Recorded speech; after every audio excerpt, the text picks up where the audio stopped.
cho mỗi người hạnh phúc với nhau trong những bài ngọt ngào. Hãy cất tiếng hát em bên mình ngày tuyệt vời, hãy cất tiếng hát yêu thương người và cuộc đời, hãy cất tiếng hát theo bao người cho họ bên trái tim ta cùng ước mơ.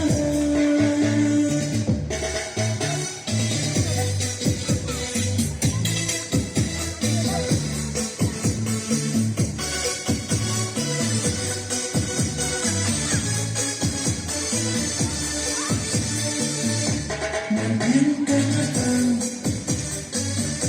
nguyện Chúa sinh ra đời, cầu chúc cho